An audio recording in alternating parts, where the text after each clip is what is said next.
guys, once again welcome back to my YouTube channel Advqntages.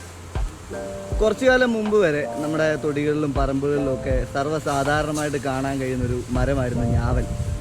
പക്ഷേ ഇപ്പോൾ നോക്കിക്കഴിഞ്ഞ് കഴിഞ്ഞാൽ road സൈഡുകളിലും അതുപോലെ തന്നെ ചുരുക്കം ചില പറമ്പുകളിലും മാത്രമേ നമുക്കൊരു ഞാവൽ കാണാനായിട്ട് സാധിക്കത്തുള്ളൂ.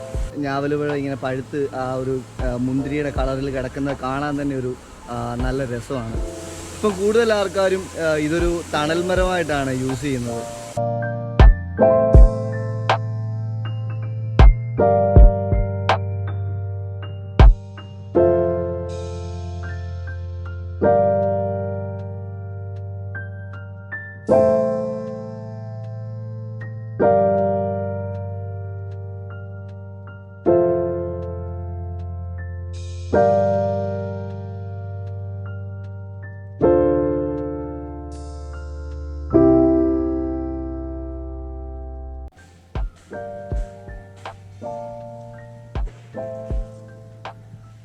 വളരെയധികം ഔഷധ ഗുണങ്ങൾ നിറഞ്ഞൊരു പഴമാണ് ഈ ഞാവൽപ്പഴം എന്ന് പറയുന്നത്.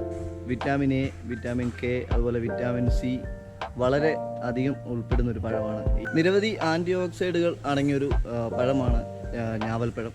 ഇത് കഴിക്കുന്നത് പ്രമേഹ രോഗികൾക്ക് വളരെ ഉത്തമമാണ്.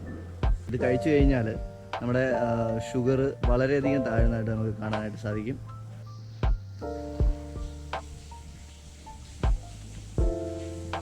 കൂടാതെ ഞാവൽപ്പഴത്തിനുള്ള ആൻറ്റി ബാക്ടീരിയൽ ഗുണങ്ങൾ നമ്മുടെ സാധാരണയായിട്ടുള്ള അണുബാധകളൊക്കെ ചെറുക്കാനായിട്ട് സഹായിക്കും. കൂടാതെ ഞാവൽപ്പഴം കഴിക്കുന്നത് കൊണ്ട് നമ്മുടെ കണ്ണിൻ്റെ കാഴ്ചയ്ക്കും ഒക്കെ വളരെ നല്ലതാണ്. വീഡിയോ ഇഷ്ടപ്പെട്ടെന്ന് വിചാരിക്കുന്നു. അപ്പോൾ നമുക്ക് അടുത്തൊരു വീഡിയോയുമായിട്ട് കാണാം. അപ്പോൾ എപ്പോഴും പറയുന്ന പോലെ ചാനൽ സബ്സ്ക്രൈബ് ചെയ്യാൻ മറക്കരുത്. വീഡിയോ ഇഷ്ടപ്പെട്ടെങ്കിൽ ലൈക്ക് ചെയ്യുക, നിങ്ങളുടെ കൂട്ടുകാരിലേക്ക് മാക്സിമം ഷെയർ ചെയ്യുക.